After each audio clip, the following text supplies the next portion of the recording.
I'm Guy Kawasaki, and this is Remarkable People. Our mission is to make you remarkable. Today's guest is Tiffani Bova, Salesforce's Global Customer Growth and Innovation Evangelist. Tiffani is an author, speaker, and podcast host. She specializes in sales transformation, business model innovation, and go-to-market strategies. She's helped tech giants such as Microsoft, Cisco, Amazon, and IBM expand market share and increase revenue. An Arizona State University graduate, she has also attended Wharton School's executive program. She may be second to only Barack Obama as the most famous graduate of a school in Hawaii named Punahou. Tiffani has been acknowledged as a top sales and marketing influencer by various publications and was named to Thinkers 50 2019 Global Ranking of Management Thinkers. She authored the Wall Street Journal bestseller Growth IQ and recently published her new book, The Experience Mindset, Changing the Way You Think About Growth. In this interview, we will discuss the critical importance of employee experience, EX. This is a concept that is just as important as customer experience, CX. I'm Guy Kawasaki. This is Remarkable People. And now, here's the remarkable Tiffani Bova. In the history of tech, has there been a better example of shitty EX than Twitter since Elon Musk has bought it? Well, I would say probably not. For the customer and the employee, sort of both. That was a double whammy. Can you explain what is going on there? I can't understand either aspect. But under what sort of line of reasoning do you think you can do to those employees what he's done and expect to come out the other side successful? I think with leaders that are consistently, if you will, high performing like that. So you've got two other companies he runs, SpaceX, Tesla. You've got those two. You could argue they're successful. You could argue they're innovative. You could argue all of those things. So I'm going to take what worked at those other two companies and I'm going to apply it like a cookie cutter to this new company I've purchased. We don't need as many people. We don't need all these layers of this, that, and the other thing. Let's just get rid of people and break stuff and then figure it out like I have on these other two companies. Sometimes it is more of a bad habit of a leadership style than it is specifically that you show up and go, I just really want to be shitty, as you said, right? Like, I woke up today and I just want to be shitty, right? Like, is it that, or is it really applying what has worked in other parts of his portfolio and applying that same approach to this one? I don't know. But Tiffani, I would argue that with SpaceX and Tesla, he built those more or less from scratch. So he's not doing what he's done before, because it's not like he took over Boeing or he took over Lockheed or he took over Ford and threw everybody out and started all over and was successful. He started those from scratch. It's a completely different situation. Almost scratch. They were in startup mode. I don't disagree. I just think that if you apply that he started it from scratch, is it almost like he's starting Twitter from scratch now? I don't know. You got to say, you've peeled back everything that people thought made it work. Blue check, no blue check. Advertising, no advertising. Have someone monitor, don't have someone monitor. It's broken down everything that kind of made it the place that it was, that town square feel. And I'm active on Twitter. I've definitely noticed a change. In what sense did it change? The noise has gotten louder. There's a lot of things in my feed that I like, why is this in my feed? I've never clicked on something like this. I don't like something like this. It's not like someone else I follow. You know what I'm saying? Just random content. A lot more advertising. I've had to get rid of, I don't want to see this ad, a lot more than normal. And then people that I actually enjoyed seeing in my feed, I don't see them as often, as frequent as I used to see them in my feed. Those are probably the big changes that I've noticed. Wow. Listen, okay, so we jumped into the deep end of the pool and with a 25-pound dumbbell tied to your leg. Or at least the let's ocean. just go to Yes. the shallow end for the pool. Okay. And just explain the concept of customer experience and employee experience and how the two are linked. You know, this is not a new concept. Like, I am not the first person to say happy employees leads to happy customers, leads to greater growth rates. You could track that to a Herb Kelleher. You could track it to a Richard Branson. There are hundreds of thousands of leaders who intuitively understand that. Putting that into action is where we've seen it be less effective, if you will. Even if you look at earnings calls of S&P companies, the amount of mentions of customer versus employee is like 14x of like customer. Oh yeah, we have employees. Or where they focus, the effort. We are a customer-led company. Our customer is our true north. Customer experience is where we spend our time. All very good statements. I'm not saying it's not great statements. But where I think organizations have lost their way is they forget that the people that deliver upon those promises of customer experience and customers being the true north is the employees. And so what has been delivered to those employees is not setting them up for success. It has been more of a brute force of making sure we do everything we need to do for the customer, and the employee will figure it out. And I think the pandemic shined a light on those lack of investments between the two. So you say that customer experience boils down to reducing customers' efforts, i.e. making things easier. So what does EX boil down to? Making the role of an employee easier. I'll just give you an example. I'm sure you won't be surprised by it. But if a call center agent that you call and you wait 20 minutes to get on that phone, why are you waiting 20 minutes? Because the calls are taking longer. Why are the calls taking longer? Because they have to log into 5 systems to actually solve that customer problem. Or they have to stand up and ask for an approval, or they need to call someone else, or they need to transfer the person because they don't have the capability or permissions to do whatever it is the customer needs to have done. So the employee bears the brunt of all this inefficiency in the organization, and the downstream effect to that is a customer waits on hold for 20 minutes or doesn't get their question answered, or they're forced to a chat bot on a screen instead of talking to a human. If I were to say that it is reducing effort for the customer on the experience, increases it, right? Reduce effort, we have a better experience. On the employee side, unfortunately, the result of those efforts for the customer has been greater effort for employee and worse experience for the employee. Okay, so what are the key elements that we need to fix here? What we did was we did a global study. We went around the world and asked C-suite executives and employees a slew of questions.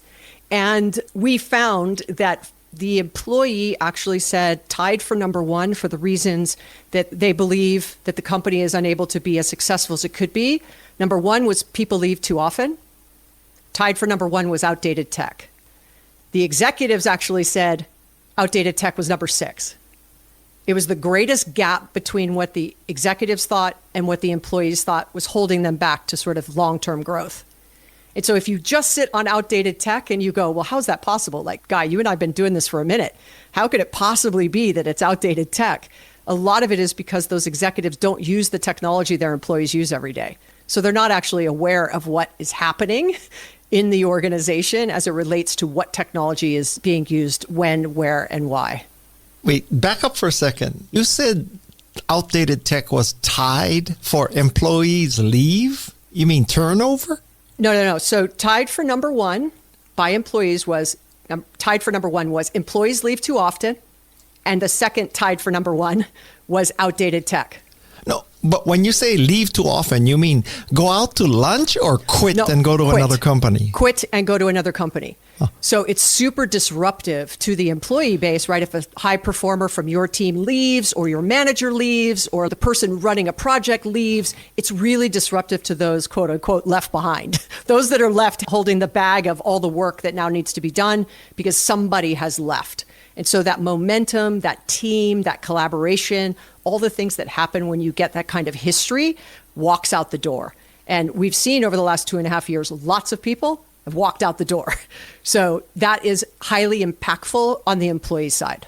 And to your point, maybe a lot of those people are walking out of the door because of the shitty EX, right? Yes. And so when we looked at the reasons, it was not only outdated tech, it was lack of integration of technology, silos between groups, lack of collaboration. The one that I find the most humor out of is the vision and leadership of the executive team was like number 5 for employees, and it was last for the C-suite. So they don't think that their leadership and vision is the reason that employees are not happy, which that's a whole nother conversation. But ultimately, it was a handful of things that were not aligned between the C-suite and the employee that we felt had the greatest impact on those attributes that the customer would appreciate. This is not all things HR. This is just at that intersection where the moment that matters, when an employee touches a customer in some way. And where was money in this ranking? You mean like salary? Yeah. So we didn't ask that question on purpose. We didn't get into sort of DE&I, compensation, all extremely important to the human side of business. But we wanted to focus on that intersection of what do employees need to increase their satisfaction, commitment, willingness to do the job that has the greatest impact on that customer experience. Okay. You often read these one-off cases where a company requires every new executive or every periodically to go serve in customer service or man the phone lines, Yes. right? Yes. And is that useful or is that PR bullshit? I think it's highly useful, and I'll give you a couple of examples. I'm sure I don't know. Guy, have you ever watched Undercover Boss? Sometimes, yes. If you think about the TV show Undercover Boss, in the first 5 or 7 minutes, they spend putting makeup and hair to disguise the executive. And I'm always like, what a waste of very expensive TV time. No one would recognize them anyway because they never leave their office. Okay? Okay. Then when you watch the show, right, they show up and they go, my God, I've been wondering why we have this high line item on inventory and we don't know where it is, because you open the supply closet and it looks like the Tasmanian devil has run through it and there's no tags on it and you have all this inventory back there. And they're surprised that the people that work for them haven't been trained to do a job or don't have the help they need or the technology doesn't work. And then they make commitments to the organization. Imagine if it didn't take Undercover Boss for a leader to go and spend time with their people. So I am a firm believer of it. So now let's do a recent example. Howard Schultz left Starbucks, came back, left, came back, and now just left again. The new CEO in his first sort of 60, 90 days spent a day at a Starbucks facility. So he worked the counter, then he was a barista, then he worked in the supply room, and lo and behold, all these amazing ideas.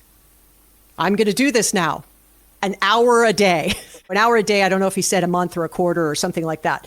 But it should be a regular activity for executives to see what it's like to work at your organization. That is the best class. Management by wandering around. Very Tom Peters, right? In search of excellence. Simplicity. Spend time with the people who work for you so you can understand what's happening in their day-to-day. So Tom Peters reemerges as the visionary he always was. He's just retired. Later. He's just retired. So you got to give him a little props. Yeah. We actually had him on this show. So he was great. And he has a whole new thing about managing by zooming around too. Yes. He wrote the foreword to the new book. So I was honored to have him do that. So you advocating that EX and CX are equally important, or are you supposed to go all in on one, or like what's the balance here? Yeah, that's a great question because, look, I was part of the team in my prior life. Prior to joining Salesforce, I was a research fellow at Gartner. And in about 2008, we made a prediction that the CMO would spend more than the CIO on technology. And everyone thought we were crazy. And it wasn't that we thought they were buying tech for tech's sake. We knew they were buying tech because they were trying to dial in a better customer experience. And then we advocated for the CMO to sit at the C-suite table. And if you look across the last 15 years, we have chief customer officers, chief experience officers, chief marketing officers. I am not in this book advocating we have a chief employee experience officer. What I am advocating for is a mindset shift. When an organization makes a decision that has an impact on the customer, what is the implication to the employee? So if you're going to roll out new tech because the customer says, I want video engagement with my banker, I want to have a video call with my wealth manager, that's what I want to do. And the executives go, well, that's what the customer wants. Customer gets what customer wants. Boom, we're going to roll it out. And in the background, they didn't restaff. They didn't, who's going to be manning this? How do we take the video call? Who do we transfer it to? What if that wealth manager isn't in the office? All of those things are broken in the background. What ends up happening? The customer has a terrible experience because that video call is really never really available. And the employee is scrambling to deliver on something, and no one asks them what they might need to do that offer that they want to give to the customer. So my flag in the sand on this is when you make a decision for the customer, when you change something, just pause for a second and ask, what's the implication to the employee? Right now, nobody owns employee experience. 76% of executives around the globe said nobody owns EX. They also said, we survey our employees and we don't know what to do with the data. It just is one thing after another where it's like, well, what do you expect? You are surprised by the Great Resignation? You are surprised by quiet quitting? Or have you just not been paying attention? If you had that kind of churn rate in a recurring revenue business as the churn you've had in employees, people would be losing their jobs.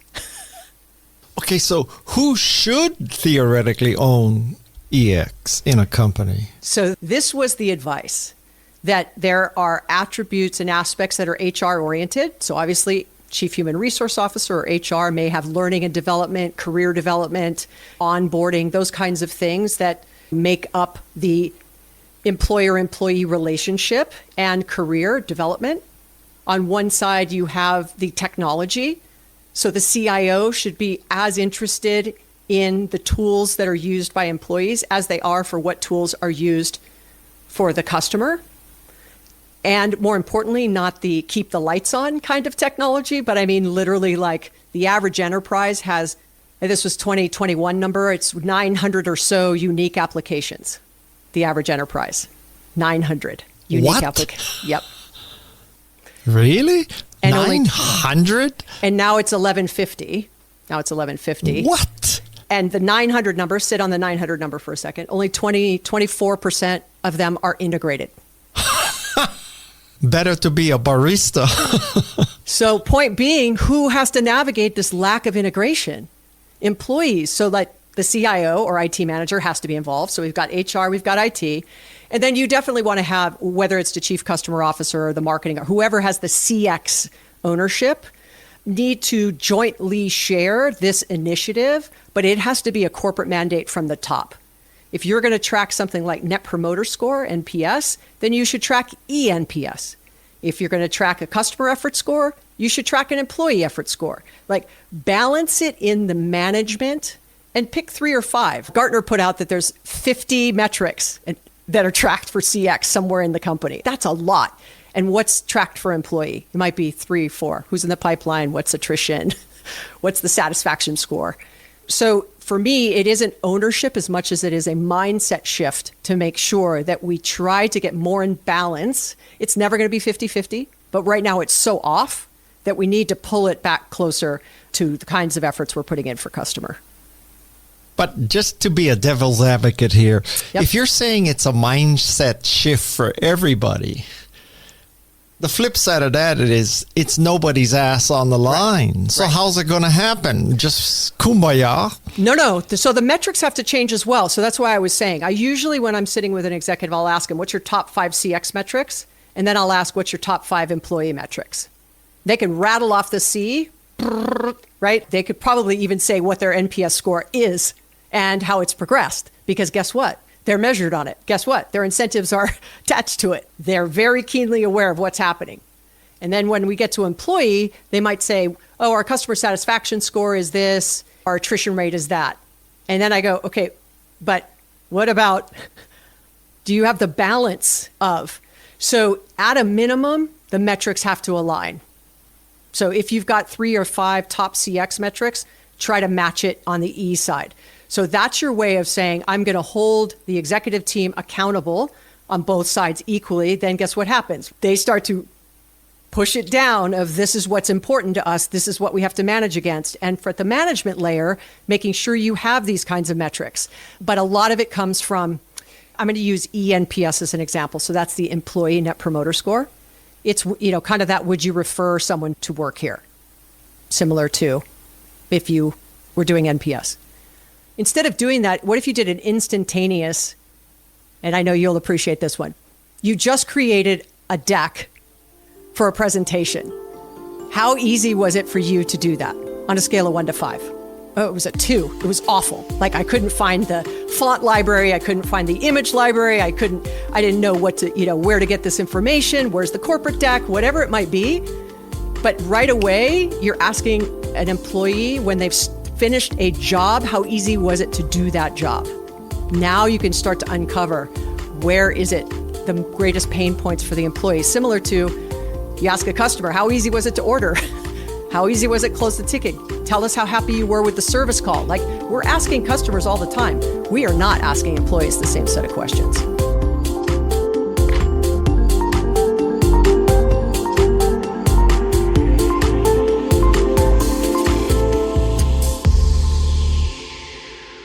Backing up a little bit, you made the statement that happy employees make happy customers. And let's just assume that's right for a second.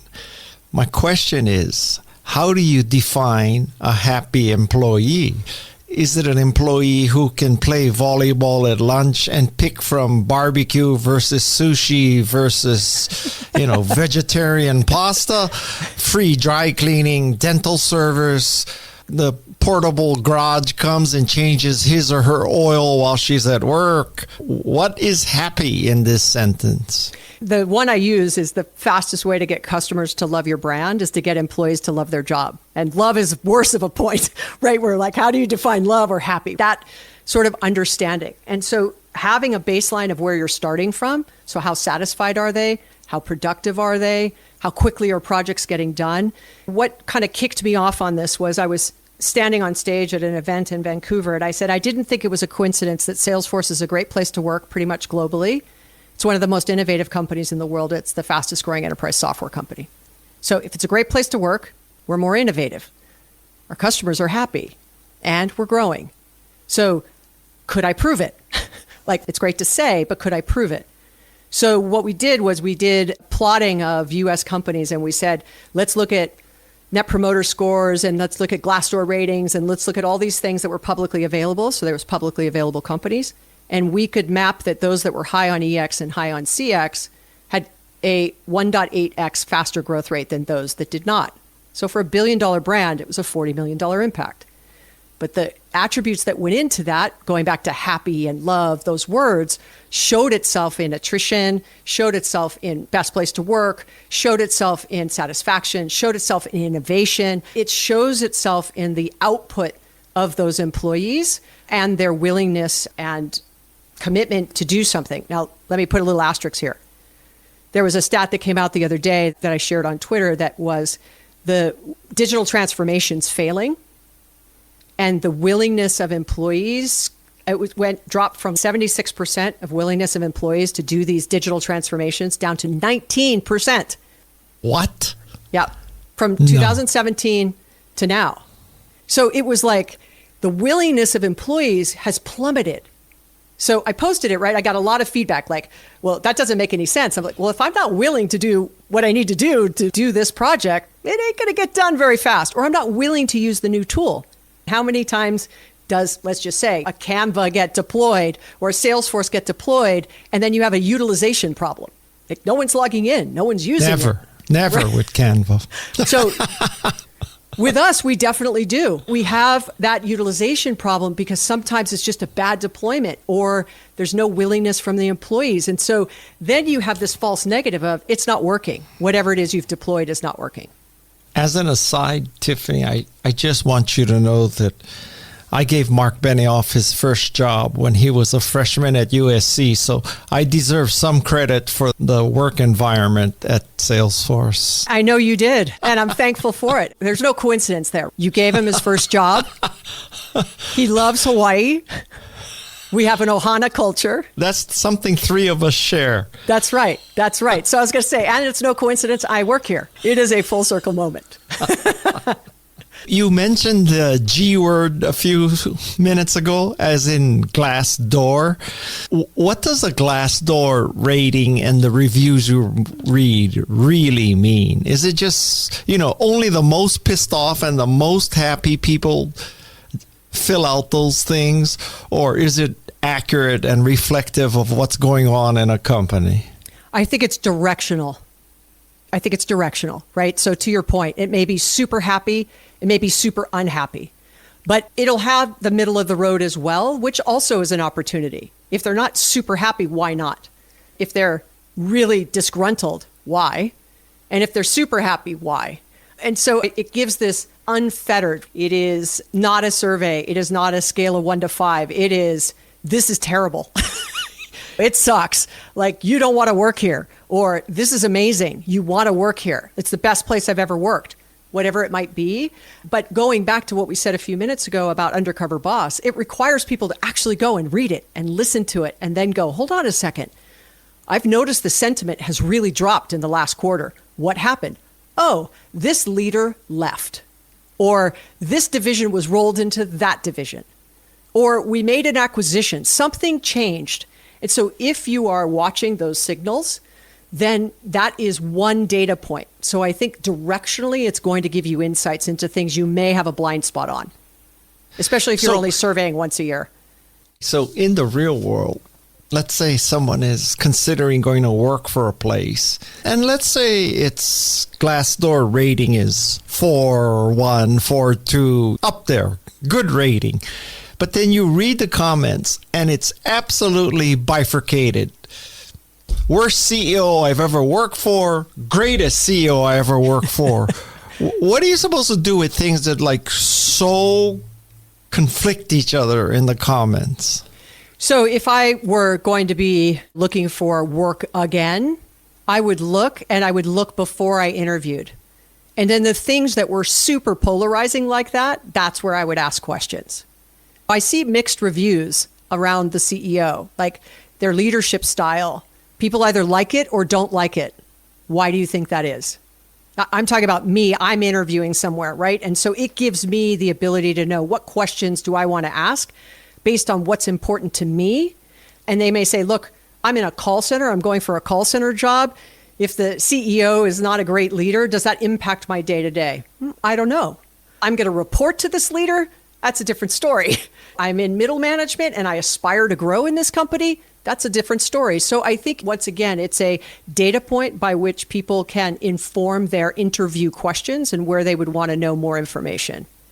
See, you always mention these things, and then a few minutes later, I got to go back because, go back. That's all right. I'm drinking out of a fire hose right now. So you mentioned Howard Schultz and Starbucks, and I would throw Amazon in this same bucket. So what should people make out of this? Stores are voting for unionization, or an Amazon warehouse is voting for unionization. Does that inherently mean that the EX sucks in those companies, or there's just a handful of pissed off people who are trying to get unionized? I actually did a case study in my first book, Growth IQ, on Starbucks, and I used it as a cautionary tale on what not to do with customer experience. And people were surprised that's what I did, because they're held up as sort of a big standard. But what had happened is they got a little bloated in what was going on in each of the stores, in each of the cafes, and it became very confusing. Are they doing coffee? Are they selling breakfast? Are they selling CDs and teddy bears? I don't know if you remember. It got really crazy on what they were selling, right? Stanley cups. It was just nuts. So Howard had left. He came back, and the first thing he did was he said, we got too far away from the experience that our customers expected and what we aspire to deliver as an organization. Then he left, and he came back when what started happening? the employees started grumbling and unionization started happening. And so the first thing he said, which is now a case study in my new book, The Experience Mindset, is this focusing in on employee, that we just forgot about our baristas. We overwhelmed them with, as an example, it was during the pandemic, everything moved from in-store to online. And it was really tough for the baristas, right, the employees of those establishments, to handle the volume now that was online. Because it used to be like 15% of it, and now it's 99% of it, because there was no other way to do it. Now it is that we were customer-centric, True North organization, and the employees got a little bit left behind. Now flip it onto Amazon. We are the most customer-obsessed company on the planet. That's what Jeff said on his way out, and that was from kind of day one, his day one mantra. On his way out the door, the last thing he said is, we want to be the best employer on the planet, as he was walking out the door. So customer got them where they needed to be, and lots of growth, hyper growth, but there's some challenges there because a customer says, I want it same day delivery. Oh, and I can ship it back for free if I don't like it. So that customer first, customer always right, customer obsessed, now they have a return problem. Billions of dollars being returned, or they say, don't send it back, keep it. So who's paying for the shipping? They are. And it was free returns. So you can't over pivot to the customer without some implications. And then to the point, according to their employees, they were not taking care of their employees. So even high performing organizations have space for improvement. I'll just say Salesforce as an example. We only stood up an employee experience team about 10 months ago. Yet we are a great place to work. We're one of the most innovative companies in the world, and we're the fastest growing enterprise software company. So even those things do not guarantee that you don't have room for improvement. But wait, I didn't get the answer to my question. What does unionization signal? That their employees were not happy. Specific employees, specifically for Amazon, was really the warehouse employees, were not happy. So what are the things that you need to do in order to make that right? And then you say, okay, if unionization is their last resort to make that right, then we have to shore that up. Now, some people weren't handling it correctly because in those two examples, 1 or 2 or 3 locations were shut down. So was that a coincidence that it was shut down, that it was those that were loudest on unionization, or was that a way to quiet it? Who knows? Maybe we could all assume from the outside. But go ahead. No, I was going to say, so if you're telling me that organizations or locations that vote for unionization are shut down and the people who were the union leaders were fired, I mean, it's hard to build a case that's all coincidence. Listen, I don't necessarily disagree with you, but I'm saying that ultimately you've seen look at what just happened 2 weeks ago with that woman from Miller talking about the bonus on the Zoom call. The one about get off the pity train or get whatever. Off the pity train. That's a really bad show of employee experience. But it was a little false. That no bonuses had actually been announced for this year. She's just like, we need to make this better. It was just a really bad delivery. It was a bad delivery. So you see it happening really consistently where I think executives are trying to figure out, how do I show up better for the employees? Because employees are taking matters into their own hands. I mean, I don't know about you, but I feel like unions weren't the thing. And now all of a sudden unions are a thing again. Dipping back into the Tiffani fire hose a few minutes ago. Yes. It occurred to me that can one make the case that as a company starts, it's primarily CX, but as it matures, it has to pivot and become more balanced towards EX. So it's a part of a corporate life cycle that this change has to happen. Okay, let's go to the art of the start. The book? Your book. Yeah. Don't believe everything I write. Okay. So let's go to the art of the start. So based on everything I just said, I'm going to toss it back to you. What would you say if you were going to have 5 people starting a company and they were not that happy and you were trying to innovate, move really quickly, break things, have to be agile, all of that? Do you need really engaged employees, or is customer experience more important? That's a complicated question. I would make the case that I hired those 5 employees and we didn't have the same passion and vision and the same obsession with making a cool computer or whatever. I hired the wrong people.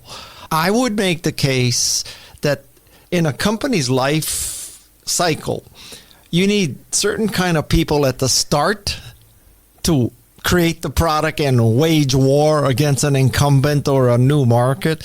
But then as you achieve success, then you need more operational people to keep, the trains running on time. So it's a different kind of person you need at a different time in a company's life.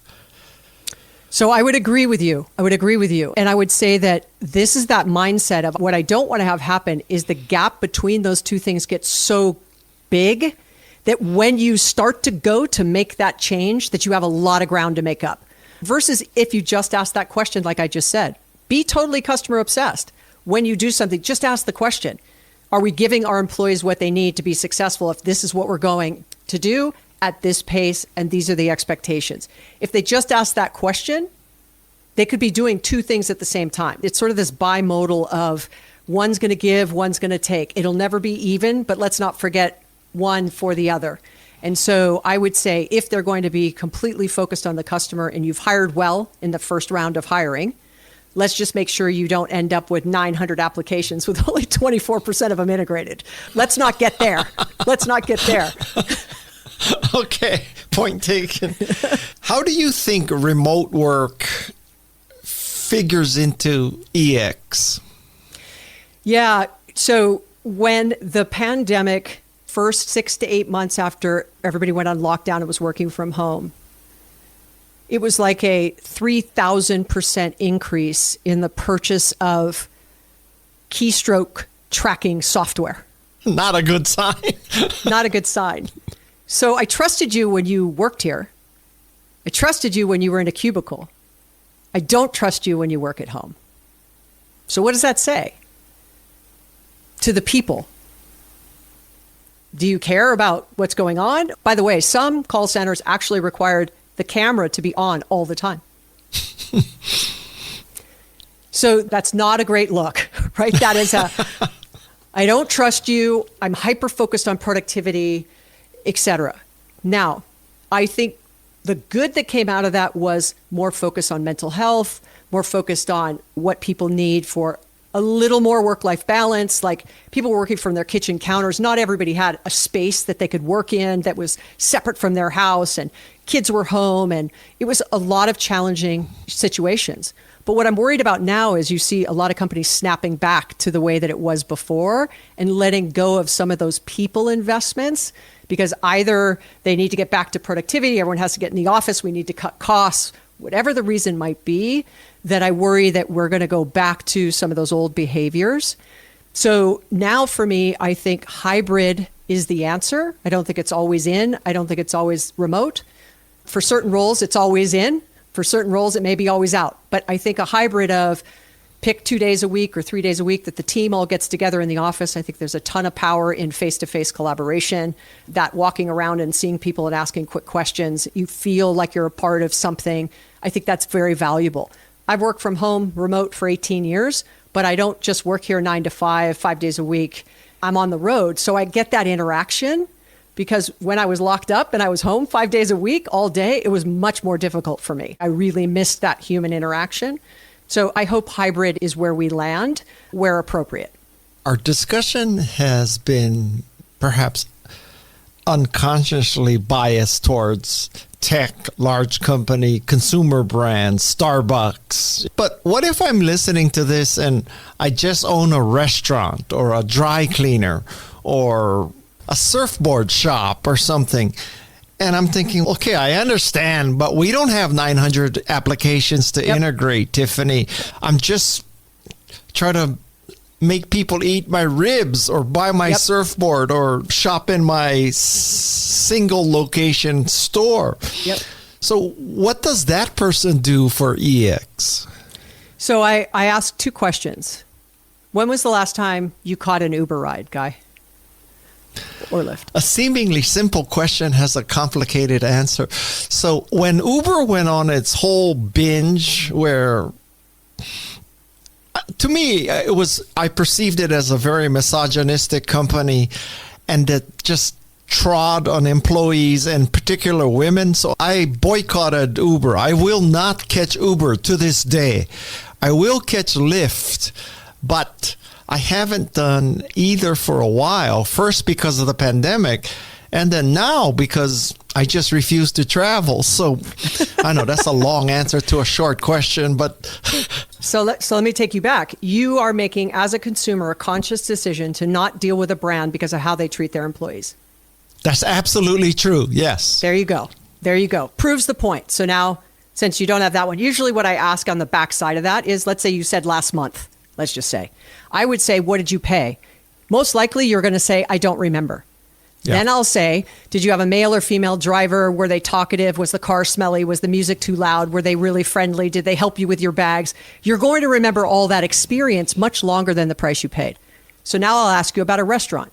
If you went to a restaurant and the food was absolutely spectacular and the service was terrible, would you go back? No. So that is why experience is so important. Now, why was the service terrible? Were they understaffed? Were they trying to use a new handheld device for ordering and they weren't trained on it? Was it really dirty? Were they out of the 3 things you enjoy eating there? So that experience shows itself in every employee interaction. That's why I focused in on those moments that matter. When a customer is in front of an employee in some way, the packaging they build, the instructions they write, the website they build, the food they deliver, the car they drive, the check-in at a spa, a nail salon, like whatever it might be, those employees, the collection of those employees are your company. And so people make decisions, as you just said, with Uber, that you have boycotted them because of what they do to employees. And you would not go back to a restaurant, even if the food was spectacular, if the service was terrible. Now, you might give them a second try because it might have been an off night, but most definitely you wouldn't give them a third if it was bad. So that experience is remembered and has huge impact on decisions that are made by consumers, by us every single day, whether it's a small mom and pop store, a franchise fast signs location, a nail salon, a surfboard shop. If you had someone working in a surfboard shop and I went in to buy and I didn't know anything about surfboards and the other person's like, well, I like this one because I like the design. I'm like, well, okay, but what about my height, my weight? I'm a long, I don't surf big waves, and they don't know anything about the product. That's a terrible experience. Yep.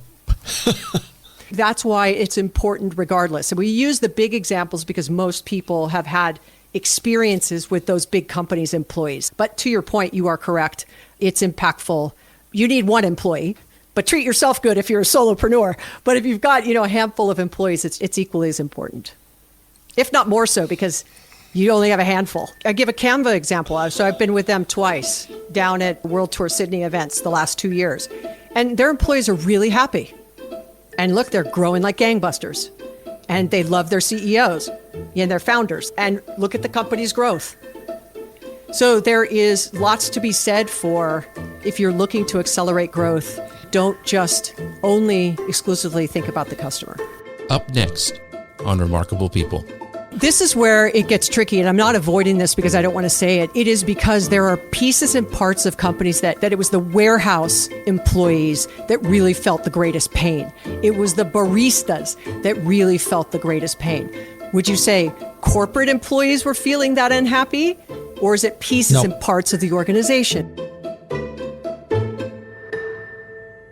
If you find our show valuable, please do us a favor and subscribe, rate, and review it. Even better, forward it to a friend. A big mahalo to you for doing this.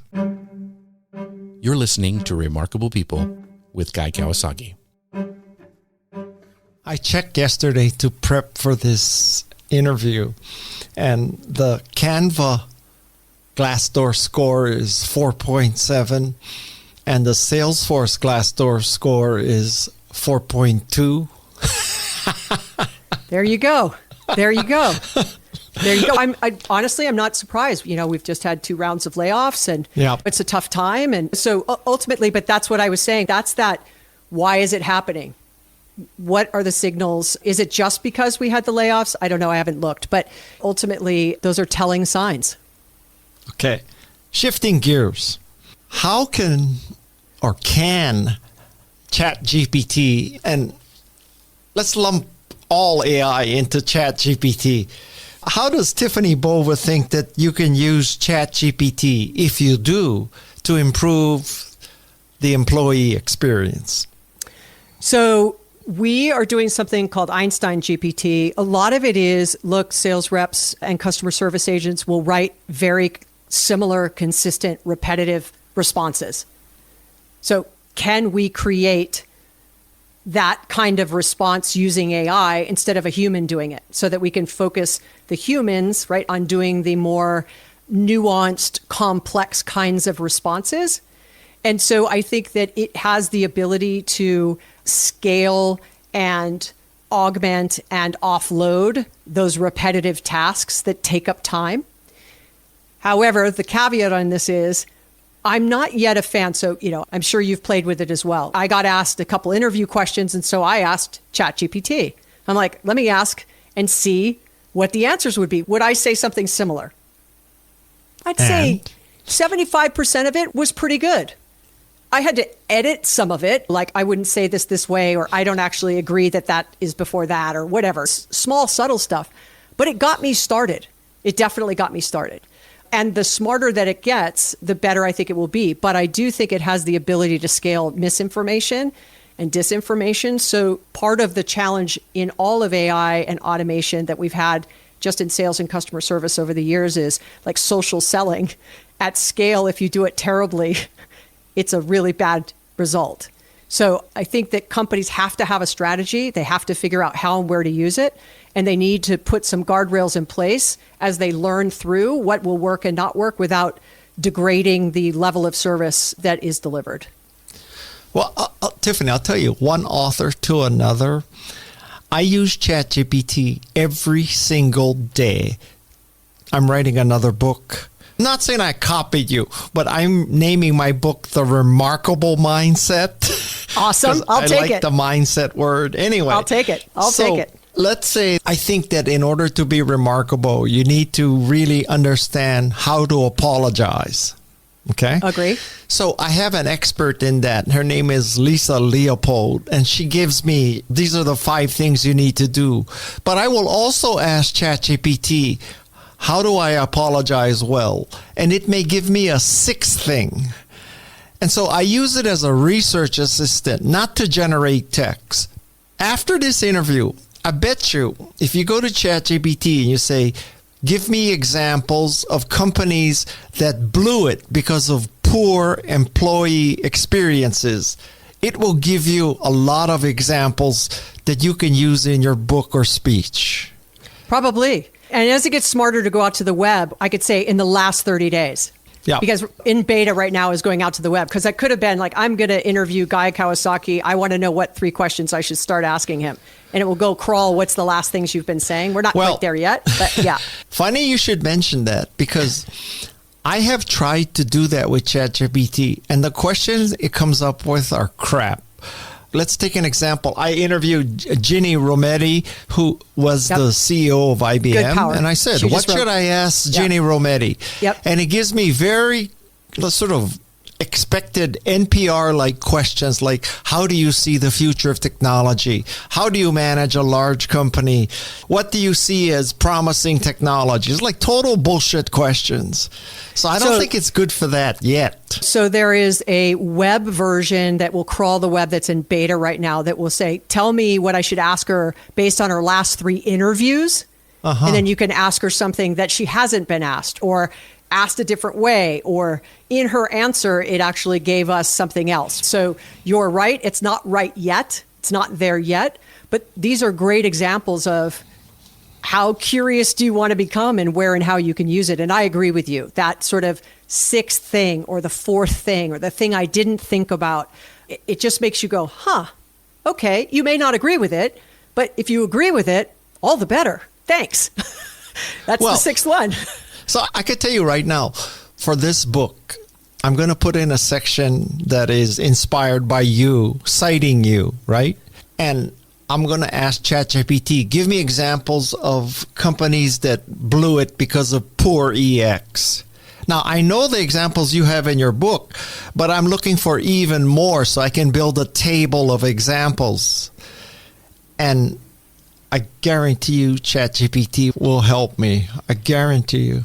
I'm sure. Yeah. And I think that why it's important to know who's blown it is so if you're a leader of a small company and you want to grow, or you're a leader of a medium or large company, what not to do.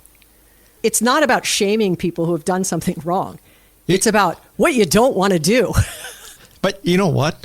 Not, like, duh, guy. But so I'm going to tap ChatGPT. But right now I have Tiffani GPT. So Tiffani, give me some examples of companies that have blown it so that I can have examples for my book.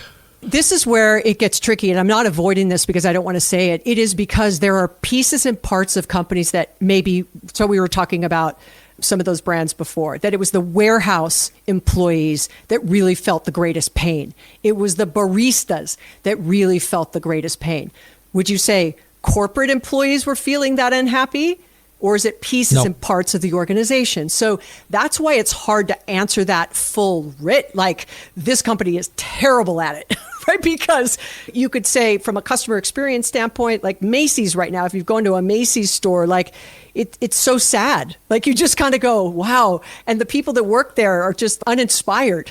And that's an existing example. Or Bed Bath & Beyond is closing. It just filed bankruptcy. It's been in this death spiral for the last 12 months. How have those employees felt?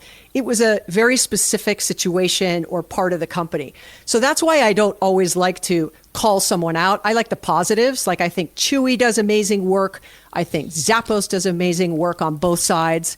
I would argue that Southwest did an amazing job until these last two hiccups, where employees have really bared the brunt of some of the infrastructure, outdated technology problems.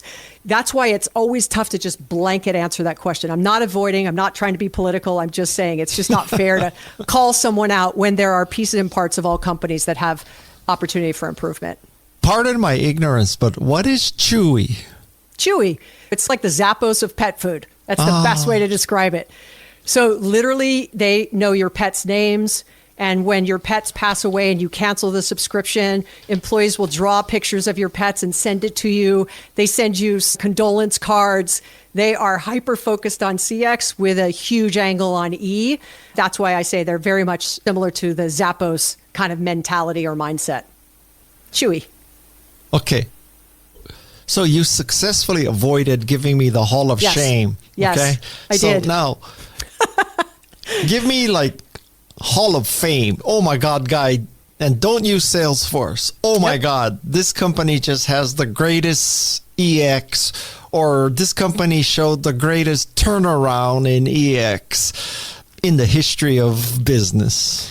Well, you could pick international. I think Zurich Insurance has done an amazing turnaround, really focused in on employee experience 5 or 6 years ago. I'd say Chewy is a great consumer brand that has gone the extra mile and modeled what good looks like in empowering employees to do their job and also to provide this remarkable level of customer experience.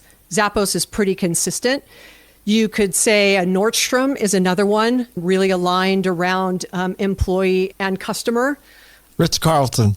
Absolutely, Ritz-Carlton. And they're a case study in the book. They're grounded on the golden rules that Horst put together initially when the company was really founded. And it was employee first. He was dead set on that employee journey in picking the right people and training them so that they could deliver those great experiences. 4 seasons. But now look what you see. Job to be done, stay at a hotel. Motel 6 on one side of the street, Ritz-Carlton on the other side of the street. Both accomplish the job, correct? I need a place to sleep when I'm not at home. Why do people pick one over the other? Well, price might have something to do with that. But you only could charge that kind of price if you got that kind of experience. You couldn't charge $425 for a Motel 6. Well, but some of it is because Ritz-Carlton has a pool and Motel 6 doesn't. It's not the employee. No, but it's both. It's both. It's both. It's the experience, the rooms, the bed, the sheets, the towels, the pool, the restaurants, all of those. That's all part of experience. And that's why you're able to charge what you charge. Where the other one is a good enough experience and the right price point for you. So you're always able to add a premium if you're able to deliver those better experiences. Okay. So let's say that I'm listening to this and, oh my God, Tiffani Bova has converted me. We've been focused too much on CX and we've been not focused enough on EX. So what's the first few things I should do? First would be do an inventory on what you're tracking today, because what you're tracking today has an impact on the behavior of your executives. So that list of top 3 or 5 CX metrics and then top 3 or 5 employee metrics.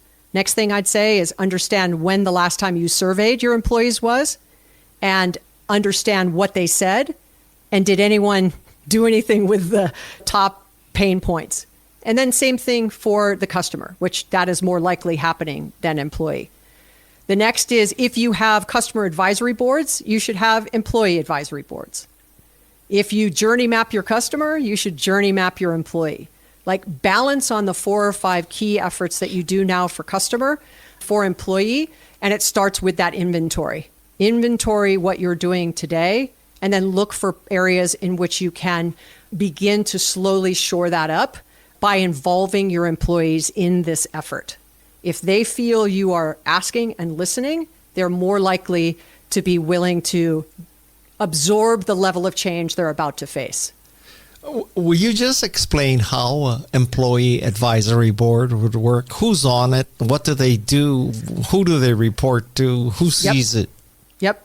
So that idea actually came from Airbnb, which was one of the case studies in the book. Mark Levy was the chief employee experience officer. He was not the CHRO. And that was a new title back in the day when he was there.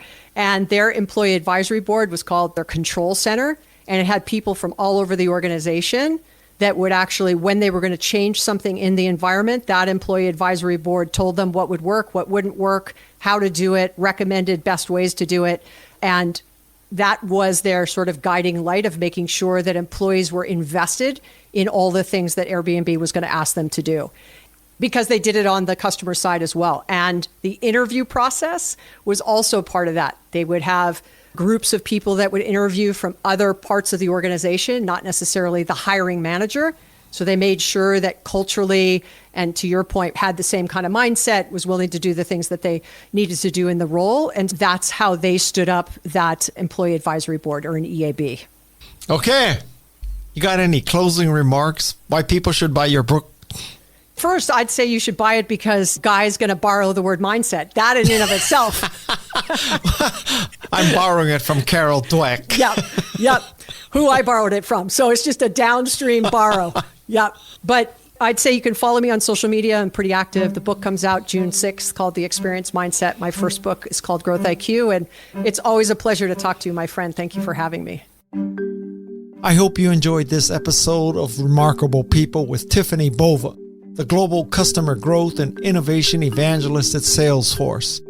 If you'd like to hear more about Salesforce, we also interviewed Marc Benioff, the founder of Salesforce, in an earlier episode. Hopefully you've gained an insight into the importance of EX, employee experience. Remember, happy employees make happy customers, make happy you. Read her new book, The Experience Mindset, Changing the Way You Think About Growth to Learn Even More. I'm Guy Kawasaki. This is Remarkable People. My thanks to the Remarkable People team. That would be Peg Fitzpatrick, Jeff C., Shannon Hernandez, Alexis Nishimura, Luis Magana, and the drop-in queen of all of Santa Cruz, maybe all of the Pacific Coast, Madison Nismer. They are, I hope, happy with the employee experience of Remarkable People. Until next time, mahalo and aloha. This is Remarkable People.